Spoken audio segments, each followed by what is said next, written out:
ಸ್ನೇಹಿತರೆ ನಮಸ್ಕಾರ. ನಾನು ರವೀಂದ್ರ ಜೋಶಿ. ಎರಡು ಮಹತ್ವದ ರಾಜಕೀಯ ಬೆಳವಣಿಗೆಗಳನ್ನು ಇವತ್ತು ತಮ್ಮೆದುರಿಗೆ ಪ್ರಸ್ತುತಪಡಿಸ್ತಾ ಇರುವಂಥದ್ದು. ಎರಡೂ ಕೂಡ ರಾಷ್ಟ್ರ ರಾಜಕಾರಣಕ್ಕೆ ಸಂಬಂಧಪಟ್ಟಂಥದ್ದು. ಎರಡೂ ಕೂಡ ನರೇಂದ್ರ ಮೋದಿಯವರ ಸರ್ಕಾರದ ಮೈತ್ರಿ ಪಕ್ಷಗಳಿಗೆ ಸಂಬಂಧಪಟ್ಟಂಥ ವಿಚಾರ. ನೋಡಿ, ಹಲವು ಪಕ್ಷಗಳು ಸೇರಿ ಸರ್ಕಾರ ನಡೆಸುವ ಸಂದರ್ಭದಲ್ಲಿ ತುಂಬ ಹೊಂದಾಣಿಕೆಯಿಂದ ಸರ್ಕಾರವನ್ನು ನಡೆಸಬೇಕಾದಂಥ ಅನಿವಾರ್ಯತೆ ಇರುತ್ತೆ. ಅದು ಕೂಡ ಚುನಾವಣಾ ಪೂರ್ವ ಮೈತ್ರಿ ಆಗಿರುವುದರಿಂದ ಅದರದೇ ಆದಂಥ ಅಜೆಂಡಾ ಇರುತ್ತೆ, ಕಾರ್ಯಸೂಚಿ ಇರುತ್ತೆ. ಅದಕ್ಕೆ ಅನುಗುಣವಾಗಿ ಉಳಿದವರು ನಡ್ಕೋಬೇಕು. ಮೊನ್ನೆ ಚಂದ್ರಬಾಬು ನಾಯ್ಡು ಅವರು ತಿರುಪತಿಗೆ ಹೋದ ಸಂದರ್ಭದಲ್ಲಿ ಆದ ಬೆಳವಣಿಗೆಯನ್ನು ಹೇಳಿದೆ. ಅದಾದ ಮೇಲೆ ಈಗ ಚಂದ್ರಬಾಬು ನಾಯ್ಡು ಅವರು 27,000 ಎಕರೆ ದೇವಾಲಯದ ಭೂಮಿಯನ್ನು ಯಾರ್ಯಾರು ಅತಿಕ್ರಮಣ ಮಾಡ್ಕೊಂಡಿದ್ದಾರೆ ಅದನ್ನೆಲ್ಲ ವಾಪಸ್ ತಗೋಬೇಕು ಅಂತ ಈಗಾಗಲೇ ಆರ್ಡರ್ ಮಾಡಿದ್ದಾರೆ. ಯಾವ್ಯಾವ ದೇವಾಲಯದ ಭೂಮಿಗಳು ಪರಭಾರಿ ಆಗಿದ್ದು ಅವೆಲ್ಲ ವಾಪಸ್ ತರುವಂಥ ಒಂದು ಪ್ರಕ್ರಿಯೆ ನಡೀತಾ ಇದೆ. ಇದು ಭಾರತೀಯ ಜನತಾ ಪಾರ್ಟಿಯ ಕಾರ್ಯಸೂಚಿಯ ಭಾಗವಾಗಿರುತ್ತೆ. ದೇವಸ್ಥಾನದಲ್ಲಿ ಇದು ಹಿಂದೂಯೇತರರಿಗೆ ಟ್ರಸ್ಟ್ಗಳಲ್ಲಿ ಯಾರು ಇರಬಾರದು ಅನ್ನುವಂಥ ಒಂದು ಹೊಸ ಸುತ್ತೋಲೆಯನ್ನು ಹೊರಡಿಸಿದ್ದಾರೆ ಆಂಧ್ರ ಪ್ರದೇಶದ ಮುಖ್ಯಮಂತ್ರಿ. ಅದು ಕೂಡ ಭಾರತೀಯ ಜನತಾ ಪಾರ್ಟಿಯ ಕಾರ್ಯಸೂಚಿಗೆ ಪೂರಕವಾಗಿ ಇರುವಂಥದ್ದು. ಆದರೆ ಉಳಿದ ಪಕ್ಷಗಳು ಅದೇ ರೀತಿ ನಡ್ಕೋಬೇಕಲ್ಲ. ಈಗಾಗಲೇ ಚಿರಾಗ್ ಪಾಸ್ವಾನ್ ವಿಚಾರವನ್ನು ಹಳೆಯ ಸಂಚಿಕೆಯಲ್ಲಿ ಹೇಳಿದ್ದೆ ನಾನು. ಈ ವ್ಯಕ್ತಿ ಸಚಿವ ಸಂಪುಟದ ಸಭೆಯಲ್ಲಿ ತನ್ನ ಅಸಮಾಧಾನವನ್ನು ಹೇಳಬೇಕು, ತನ್ನ ಅಭಿಪ್ರಾಯ ವ್ಯತ್ಯಾಸವನ್ನು ಹೇಳಬೇಕು. ಎಲ್ಲರ ಅಭಿಪ್ರಾಯ ಒಂದೇ ಆಗಿರಬೇಕು ಅಂತ ಎಲ್ಲೂ ರೂಲ್ಸ್ ಇಲ್ಲ. ಹಾಗೆ ಎಲ್ಲರೂ ನರೇಂದ್ರ ಮೋದಿ ಹೇಳಿದ್ದನ್ನೇ ಕೇಳ್ಕೊಂಡು ನಡೆಸಬೇಕು ಅಂತೂ ಇಲ್ಲ. ಆದರೆ ಒಂದು ಕಾಮನ್ ಮಿನಿಮಮ್ ಪ್ರೋಗ್ರಾಮ್ ಅಂತ ಮಾಡಿದಾಗ ಆ CMPಗೆ ಅನುಗುಣವಾಗಿ ಎಲ್ಲರೂ ನಡ್ಕೋಬೇಕಾದಂಥ ಅನಿವಾರ್ಯತೆ ಇರುತ್ತೆ. ಚಿರಾಗ್ ಪಾಸ್ವಾನ್ ಅಂತವರು ಇದ್ದಕ್ಕಿದ್ದ ಹಾಗೆ ಸಚಿವ ಸಂಪುಟದ ಸಭೆಯಲ್ಲಿ ಸರಿಯಾಗಿದ್ದು ಹೊರಗಡೆ ಹೋಗಿ ವಿಪಕ್ಷದವರ ರೀತಿಯಲ್ಲಿ ಮಾತನಾಡಲಿಕ್ಕೆ ಶುರು ಮಾಡಿದರೆ ಸರ್ಕಾರಕ್ಕೆ ಮುಜುಗರ ಉಂಟಾಗುತ್ತೆ. ಅದೇ ರೀತಿಯ ಕೆಲಸವನ್ನು ಈಗ KC ತ್ಯಾಗಿ ಅನ್ನುವಂಥ ವ್ಯಕ್ತಿ JDU ಪಕ್ಷದ ರಾಷ್ಟ್ರೀಯ ವಕ್ತಾರ ಮಾಡಿದಂಥದ್ದು. ಈಗ ಆತ ರಾಜೀನಾಮೆ ಕೊಟ್ಟಿದ್ದಾರೆ. ಅವರ ಜಾಗಕ್ಕೆ ರಾಜೀವ್ ರಂಜನ್ ಪ್ರಸಾದ್ ಅನ್ನೋರನ್ನ ರಾಷ್ಟ್ರೀಯ ವಕ್ತಾರರಾಗಿ ನೇಮಕ ಮಾಡಲಾಗಿದೆ. ಆದರೆ ಈ KC ತ್ಯಾಗಿ ಮಾಡಿದ ಕೆಲಸ ಏನು ಮತ್ತು ಅದು ಮಾಡಿದಂಥ ಬಿರುಕು ಎಂಥದ್ದು, ಮೂಡಿಸಿದಂಥ ಬಿರುಕು ಎಂಥದ್ದು ಅಂತ ಹೇಳ್ತೀನಿ. ಎರಡನೇದಾಗಿ ನಿತೀಶ್ ಕುಮಾರ್ ಅವರ ಮುಂದಿನ ನಡೆ ಏನಾಗಿದೆ ಬಿಹಾರದಲ್ಲಿ ಅನ್ನೋದು, ಅದರ ಕುರಿತಾದಂಥ ಸಂಚಲನೆ, ಆ ವಿಚಾರವನ್ನು ಹೇಳ್ತೇನೆ. ಈ KC ತ್ಯಾಗಿ ಈತನನ್ನು ನಿತೀಶ್ ಕುಮಾರ್ ಅವರ ಕಣ್ಣು, ಕಿವಿ, ಮೂಗು, ಬಾಯಿ ಅಂತ ಎಲ್ಲರೂ ಹೇಳ್ತಾರೆ. ನಿತೀಶ್ ಕುಮಾರ್ ತಾನು ಆಡಬೇಕಾದ ಮಾತನ್ನು ಈತನ ಬಾಯಲ್ಲಿ ಮಾತಾಡಿಸ್ತಾರೆ ಅಂತ ಎಲ್ಲರೂ ಹೇಳ್ತಾರೆ. ಈತ ನಿತೀಶ್ ಕುಮಾರ್ಗೆ ಪೊಲಿಟಿಕಲ್ ಅಡ್ವೈಸರ್ ಅಂತ ಹೇಳಲಾಗತ್ತೆ. ಈತ ಇಲ್ಲಿಯವರೆಗೂ ಕೇಂದ್ರ ಸರ್ಕಾರದ ನಡೆಯ ವಿರುದ್ಧವಾಗಿ ಇಲ್ಲಿವರೆಗೂ ಮಾತಾಡಿದ್ದು. ಅದರ ಪರಾಕಾಷ್ಠೆ ಯಾವಾಗ ಅಂದರೆ ಇತ್ತೀಚೆಗೆ ಇಸ್ರೇಲ್ ಪರವಾಗಿ ಭಾರತ ಸರ್ಕಾರ ನಿಲ್ಲಬಾರದು ಅನ್ನುವಂಥ ಈತನ ಹೇಳಿಕೆ. ಹಮಾಸ್ ಪರವಾಗಿ ಈತ ಮಾತಾಡ್ತಾನೆ, ಪ್ಯಾಲೆಸ್ಟೈನಿಯನ್ನರ ಪರವಾಗಿ ಈತ ಮಾತಾಡ್ತಾನೆ. ಇಸ್ರೇಲ್ಗೆ ನಮ್ಮ ಯುದ್ಧ ಪರಿಕರಗಳನ್ನು ನೀಡಬಾರ್ದು, ಇಸ್ರೇಲ್ ಜೊತೆ ಯಾವುದೇ ಸಂಬಂಧವನ್ನು ಭಾರತ ಸರ್ಕಾರ ಇಟ್ಕೋಬಾರ್ದು ಅಂತ ಈ KC ತ್ಯಾಗಿ ಅನ್ನುವಂಥ ನಿತೀಶ್ ಕುಮಾರ್ ಅವರ JDU ಪಕ್ಷದ ರಾಷ್ಟ್ರೀಯ ವಕ್ತಾರ ಬಹಿರಂಗವಾಗಿ ಮಾಧ್ಯಮದವರೆದುರಿಗೆ ಹೇಳ್ತಾನೆ. ಈಗ ಅಧಿಕಾರದಲ್ಲಿರುವಂಥ ನರೇಂದ್ರ ಮೋದಿ ಸರ್ಕಾರ ಏನು ಮಾಡಬೇಕು ಹೇಳಿ? ಬಹುಮುಖ್ಯವಾಗಿರುವಂಥದ್ದು ಎರಡು, ಒಂದು ನಿತೀಶ್ ಕುಮಾರ್ದು, ಇನ್ನೊಂದು ಚಂದ್ರಬಾಬು ನಾಯ್ಡು. ಎರಡು ಪಕ್ಷಗಳು. ಚಿರಾಗ್ ಪಾಸ್ವಾನ್ ಬಗ್ಗೆ ತಲೆ ಕೆಡಿಸ್ಕೋಬೇಡಿ, ಇರೋದೇ 5 ಸೀಟ್ ಅವ್ರದ್ದು. 5 ಸೀಟು ಅವ್ರ ಚಿಕ್ಕಪ್ಪನಿಗೆ ಯಾವುದೇ ಟಿಕೆಟ್ ಕೊಡಬೇಡಿ ಅಂತ ರಿಕ್ವೆಸ್ಟ್ ಮಾಡ್ಕೊಂಡಿದ್ದಕ್ಕೆ ಪಶುಪತಿ ಕುಮಾರ್ಗೆ ಕೊಡಲಾರದೆ, ಪಶುಪತಿ ಕುಮಾರ್ ಪಾರಸ್ ಅಂತ ಅವ್ರ ಚಿಕ್ಕಪ್ಪ, ಆತಂದು ಪಕ್ಷ ಇದೆ, ಒಡೆದೋಗಿದೆ ಅದು. ಆತನಿಗೆ ಟಿಕೆಟ್ ಕೊಡಬೇಡಿ, ನಾನೊಬ್ಬನಿಗೆ ಕೊಡಿ ಅಂದದಕ್ಕೆ 5 ಟಿಕೆಟ್ ಕೊಟ್ಟರು, 5 ಗೆದ್ದುಕೊಂಡಿದ್ರು. ಈಗ 5ರಲ್ಲಿ 4 ಜನ ನರೇಂದ್ರ ಮೋದಿ ಅವರ ಸರ್ಕಾರಕ್ಕೆ ಸೇರ್ಪಡೆ ಆಗಲಿಕ್ಕೆ, ವಿಲೀನ ಆಗಲಿಕ್ಕೆ ಸಿದ್ಧರಾಗಿ ಕೂತಿದ್ದಾರೆ. ಅಮಿತ್ ಶಾ ಈಗಾಗಲೇ ಅವರು ಕರೆದು ಬೊಕೆಯನ್ನು ಕೊಟ್ಟಾಯ್ತು ಪಶುಪತಿ ಕುಮಾರ್ ಮಗನಿಗೆ, ಪ್ರಿನ್ಸ್ಗೆ. ಅದನ್ನು ಬದಿಗಿಡಿ. ಇಲ್ಲಿ ನಿತೀಶ್ ಕುಮಾರ್ ಅವರ ಬಹುಮುಖ್ಯವಾದ ಪಕ್ಷದ ರಾಷ್ಟ್ರೀಯ ವಕ್ತಾರ SC/ST ರಿಸರ್ವೇಷನ್ನು, ಕ್ರಿಮಿ ಲೇಯರ್ ಬಗ್ಗೆ ಮಾತಾಡ್ತಾರೆ. ಅಗತ್ಯ ಇದೆಯಾ? ಸ್ವತಃ ಬಿಹಾರದಲ್ಲಿ ನಿತೀಶ್ ಕುಮಾರ್ ಜಾತಿ ಜನಗಣತಿ ಮಾಡಬೇಡ ಅಂತ ಕೋರ್ಟ್ ಹೇಳಿದ್ರು ಕೂಡ ನಾನು ಜಾತಿ ಜನಗಣತಿ ಮಾಡ್ತಾ ಇಲ್ಲ, ಸಮೀಕ್ಷೆ ಅಂತ ಸುಳ್ಳು ಹೇಳಿ ಜಾತಿ ಜನಗಣತಿ ಮಾಡಿಸ್ತಾರೆ, ಬಿಡುಗಡೆ ಮಾಡ್ತಾರೆ. ಮಾಡಿದ ಮೇಲೆ ರಿಸರ್ವೇಷನಲ್ಲಿ ಏರುಪೇರು ಮಾಡ್ತಾರೆ. ಅದು ಪಾಟ್ನಾ ಹೈಕೋರ್ಟ್ ಹೋಗಿದೆ, ಅಲ್ಲಿ ಕೇಸ್ ನಡೀತಾ ಇದೆ.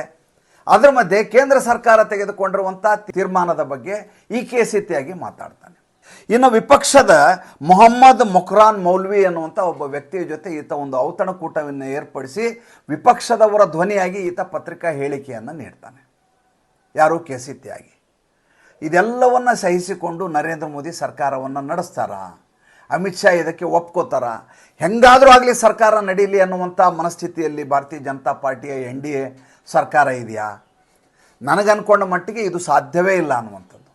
ನರೇಂದ್ರ ಮೋದಿ ಏನು ಬೇಕಾದರೂ ಮಾಡಬಹುದು, ಆದರೆ ಸ್ವಾಭಿಮಾನಕ್ಕೆ ಧಕ್ಕೆಯಾಗುವಂಥ ಕೆಲಸವನ್ನು ಅವರು ಮಾಡಲಾರು, ಅಂಥ ಸರ್ಕಾರದಲ್ಲಿ ಅವರು ಇರಲಾರು, ಸರ್ಕಾರವನ್ನು ಬೇಕಾದ್ರೆ ವಿಸರ್ಜಿಸಿ ಬಿಡ್ತಾರೆ ವಿನ ಈ ರೀತಿಯಾದಂಥ ಚಟ್ಟೆ ಬಟ್ಟೆಗಳಿಗೆ ಸೊಪ್ಪು ಹಾಕೋದಿಲ್ಲ ಅನ್ನೋದು ನನ್ನ ನಂಬಿಕೆ. ಅದರ ಪ್ರಕಾರ ಈಗ KC ತ್ಯಾಗಿ ತಮ್ಮ ರಾಷ್ಟ್ರೀಯ ವಕ್ತಾರ ಹುದ್ದೆಗೆ ರಾಜೀನಾಮೆಯನ್ನು ನೀಡಿದ್ದಾರೆ. ಒಂದು ವಿಷಯ. ನಿತೀಶ್ ಕುಮಾರ್ ಇದರ ಕುರಿತಾಗಿ ಅವರು ವೈಯಕ್ತಿಕ ಅಭಿಪ್ರಾಯ ಅದು, ಅವರು ಬೇಡ ಅಂದರು, ಭಾಳಷ್ಟು ದಿವಸದಿಂದ ಅವರು ರಾಷ್ಟ್ರೀಯ ವಕ್ತಾರ ಆಗ್ತಿರಲಿಲ್ಲ, ಆದ್ದರಿಂದ ಬಿಟ್ಟಿದ್ದಾರೆ ಅಂತ ತಿಪ್ಪೆ ಸಾರಿಸೋ ಕೆಲಸ ಮಾಡಿದ್ದಾರೆ. ಒಂದು ವಿಷಯ.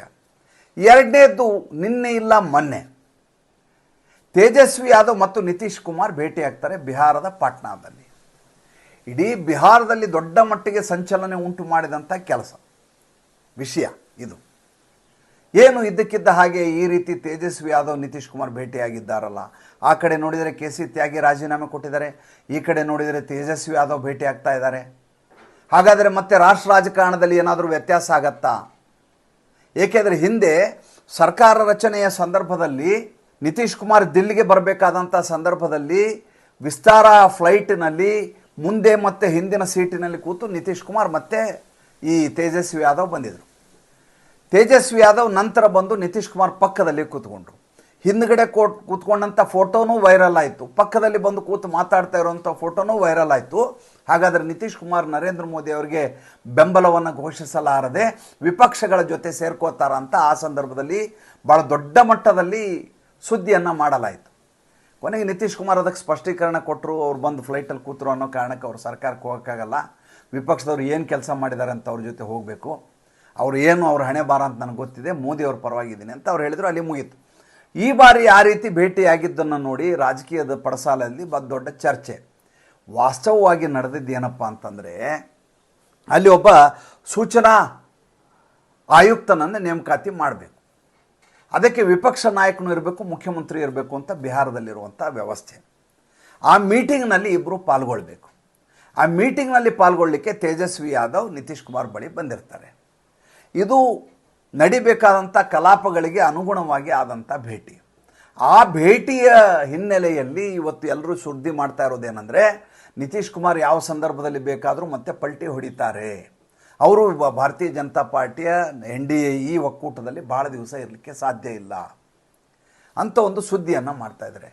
ಒಂದಂತೂ ದಿಟ ಏನಂದರೆ, ನರೇಂದ್ರ ಮೋದಿಯವರು ಇವರಿಗೆ ಸೊಪ್ಪು ಹಾಕ್ಕೊಂಡು ಇವರು ಹೇಳ್ದಂಗೆ ಕೇಳಿಕೊಂಡು ಹೆಂಗೋ ಮಾಡಿ ಸರ್ಕಾರ ನಡೆಸ್ತಿದೆ ಅಂತ ಅಂತಾರೆ ಅಂತ ನಾನಂತೂ ಎಂದೂ ಪರಿಭಾವಿಸುವುದಿಲ್ಲ. ಎರಡನೇ, ನಿತೀಶ್ ಕುಮಾರಿಗೆ ತುಂಬ ಚೆನ್ನಾಗಿ ಗೊತ್ತಿದೆ ಮುಂದಿನ ವರ್ಷ ಚುನಾವಣೆ ಇದೆ, ಚುನಾವಣೆಯ ಸಂದರ್ಭದಲ್ಲಿ ತೇಜಸ್ವಿ ಯಾದವ್ ಜೊತೆ ಹೋದರೆ ನಾನು ಬಿಹಾರದ ರಾಜಕಾರಣವನ್ನು ಕಳ್ಕೊಂಡ್ಬಿಡ್ತೀನಿ. ಇದೇ ಕಾರಣಕ್ಕೋಸ್ಕರ ಲೋಕಸಭಾ ಚುನಾವಣೆಯ ಸಂದರ್ಭದಲ್ಲಿ ತೇಜಸ್ವಿ ಯಾದವ್ ಅವರ ಗುಂಪಿನಿಂದ ಹೊರಗಡೆ ಬಂದು ನರೇಂದ್ರ ಮೋದಿ ಅವರ ಪೋಸ್ಟರ್ ಹಾಕ್ಕೊಂಡು ತನ್ನ ಫೋಟೋ ಹಾಕ್ಕೊಂಡು ಚುನಾವಣೆಯನ್ನು ಎದುರಿಸಿದ್ದು. ಒಂದು ವಿಷಯ ದಿಟ್ಟ, ಇವರೆಲ್ಲ ರಾಜ್ಯ ರಾಜಕಾರಣವನ್ನು ತೊರೆದು ಸಂಪೂರ್ಣವಾಗಿ ಕೇಂದ್ರಕ್ಕೆ ಬರಲಿಕ್ಕೆ ಯಾರೂ ಸಿದ್ಧರಿಲ್ಲ. ಚಿರಾಗ್ ಪಾಸ್ವಾನ್ನಿಂದ ಹಿಡಿದು ನಿತೀಶ್ ಕುಮಾರಿಂದ ಹಿಡಿದು ಚಂದ್ರಬಾಬು ನಾಯ್ಡು ಎಲ್ಲರೂ ತಮ್ಮ ತಮ್ಮ ಅಸ್ತಿತ್ವವನ್ನು ಪ್ರಾದೇಶಿಕವಾಗಿ ತಾವು ಉಳಿಸ್ಕೋಬೇಕು ಅಂತ ಓಡಾಡ್ತಾ ಇರ್ತಾರೆ.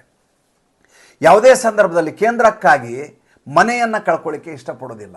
ಬರುವ ಚುನಾವಣೆಯ ಸಂದರ್ಭದಲ್ಲಿ ನರೇಂದ್ರ ಮೋದಿ ಅವರ ಜೊತೆ ಇರಲಾರದೆ ನಾನು ಚುನಾವಣೆಯಲ್ಲಿ ಮತ್ತೆ ಅಸ್ತಿತ್ವವನ್ನು ಉಟ್ಕೊಳ್ಳಿಕ್ಕೆ ಸಾಧ್ಯ ಇಲ್ಲ ಅಂತ ತುಂಬ ಚೆನ್ನಾಗಿ ನಿತೀಶ್ ಕುಮಾರ್ಗೆ ಗೊತ್ತಿದೆ.